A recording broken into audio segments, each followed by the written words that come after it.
For $200, a desperate rancher agrees to escort one of the most dangerous outlaws in the West. What should have been a simple job turns into a deadly journey where every mile tests his courage, his values, and his limits. But when it matters most, everyone walks away. Sorry, mister, but I'm not gonna die here. And he's the only one who sees it through and finishes the job, no matter the cost. Set in 1800s Arizona, struggling rancher Dan Evans is attacked when thugs burn his barn over an unpaid debt, leaving him injured and humiliated in front of his son William, who wants revenge but is held back. The next morning, tensions rise as Dan's wife worries about losing their land to the banker Hollander, while Dan insists he'll recover their scattered cattle and settle the debt despite having spent the money on supplies and medicine for their sick son. Meanwhile, notorious outlaw Ben Wade and his gang prepare to rob a stagecoach in Bisbee, carrying money for the railroad. While tracking their scattered cattle, Dan Evans and his sons witness a violent ambush as outlaw Ben Wade and his gang attack a heavily guarded stagecoach. A fierce gunfight breaks out with Pinkertons, but Wade turns the tide by spooking Dan's herd into the road, causing the coach to crash, after which his gang swiftly kills the remaining guards. Wade spares the wounded leader, blows open the coach, and begins looting the cash, but when a surviving Pinkerton takes one of his men hostage, Wade instantly kills both without hesitation, leaving young William awestruck by his speed and ruthlessness. He's fast. After the robbery, Dan Evans and his sons are caught by Ben Wade, who lets them go but takes their horses to prevent them from raising an alarm. In Bisbee, as officials worry about the delayed stagecoach, Wade's gang tricks the marshal into riding out by planting false information. Then casually regroups at a saloon to split the loot, where Wade coldly dismisses his fallen men and lingers behind, intrigued by a barmaid, while the rest of the gang heads for the border. Dan Evans and his sons reach the aftermath of the robbery, finding the Pinkertons dead, but rescuing the injured Maroy, whom Dan takes to Bisbee while sending his sons home with the recovered horses. You boys go round up the herd? As officials realize they've been tricked into leaving town, Wade prepares to flee with the barmaid, while Maroy undergoes a rough surgery at a local veterinarian.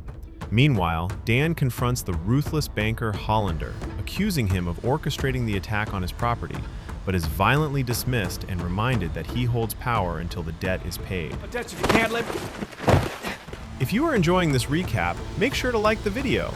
Desperate, Dan Evans offers his Medal of Honor for more time, but Hollander mocks him, pushing Dan to confront him at gunpoint. Hollander! Only to instead find Ben Wade, who casually compensates him for lost cattle. As Dan stalls for time, lawmen burst in and arrest Wade. Hands up, Ben Wade. With the railroad company determined to see him hanged, assembling a small escort team that includes Dan, who joins for $200. Just as they prepare to leave, Wade's gang returns, with Charlie Prince killing 2 men in a sudden attack before pulling back and watching from a distance. The escort team takes Ben Wade to Dan Evans' ranch, secretly swapping him with a decoy prisoner to mislead his gang while hiding the real Wade in the house. Ben. As night falls, an uneasy dinner unfolds where Wade mocks the family, questions Dan about his war past and lost leg, and creates tension despite their forced hospitality. Outside, a false alarm adds to the nerves, while inside, Wade subtly unsettles Alice, who later urges Dan to abandon the mission. You can change your mind, Dan. Refusing, Dan insists the $200 reward is their only chance to save their land, even as the danger of Wade's gang closing in grows more imminent. As the group rides out with Ben Wade, Dan Evans says goodbye to his sons. I don't want to come with you. Well, you can't. I can help. Though William secretly follows them with a gun. That night at camp, conversations reveal Dan's past, how he lost his leg during the war, while Wade taunts him for joining the mission out of desperation, even provoking him by insulting his wife until Dan nearly attacks him. You shut up about her. Tensions escalate further when Tucker takes watch, refusing to let Wade sleep as he mocks and torments him with insults and his own gun, fueling the growing hostility within the group. While William struggles to follow alone, the escort is shaken when Wade brutally kills Tucker in the night using a hidden fork, prompting Maroy to nearly beat him to death before they restrain him and move on without delay. Meanwhile, Wade's gang intercepts the decoy wagon, realizes the deception after a close call, and burns it, extracting the truth that Wade is being taken to Contention for a train to Yuma. Despite the long distance and doubts from some members, Charlie Prince fiercely asserts their loyalty and leads the gang toward Contention to rescue Wade. We're going to Contention! As Wade's gang closes in, the escort takes a risky shortcut through Apache territory despite warnings, where tensions erupt. Wade taunts Maroy about past massacres, leading to a violent clash in which Wade overpowers him, seizes his gun, Drop it, Dan Evans! and throws him off a cliff before declaring the mission over. William suddenly appears to the rescue and holds Wade at gunpoint, allowing Dan to regain control.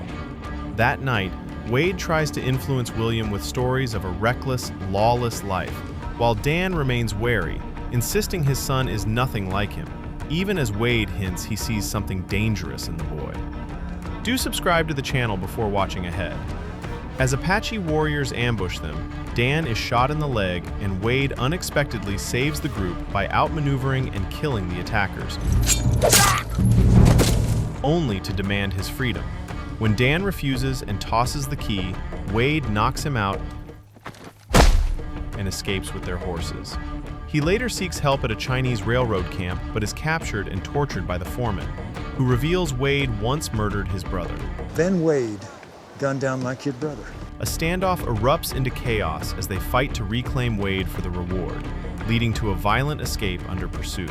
During the getaway, Wade uses an explosive to block their path, but Potter is fatally shot, dying shortly after as the group narrowly escapes.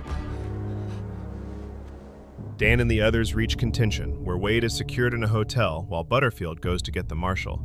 As rain clouds gather, Wade taunts Dan. Still need that $200, Dan? But Dan stays focused on finishing the job. Meanwhile, Wade's gang tracks them to the railroad camp, where Charlie Prince realizes the workers aren't lawmen, spots Wade's gun, and ruthlessly kills them all after learning they had been pursuing the escort. In Contention, Wade repeatedly tries to bribe Dan, first doubling his pay, then offering $1,000 from the robbery. But Dan refuses, determined to finish the job despite his debt. Reinforcements arrive with the marshal and deputies, forming a small escort team, though Wade warns it won't be enough. Outside, William spots Wade's gang entering town and alerts them. How many are there? 7, 8. But their position is compromised when the hotel clerk secretly signals Charlie Prince, who confirms Wade's location as the gang closes in. Charlie Prince publicly offers $200 to anyone who kills Wade's captors. We will give you 200 cash dollars. Turning the townspeople into a hostile mob that surrounds the hotel. Marshal Don panics and surrenders with his men, only for Charlie's gang to gun them down,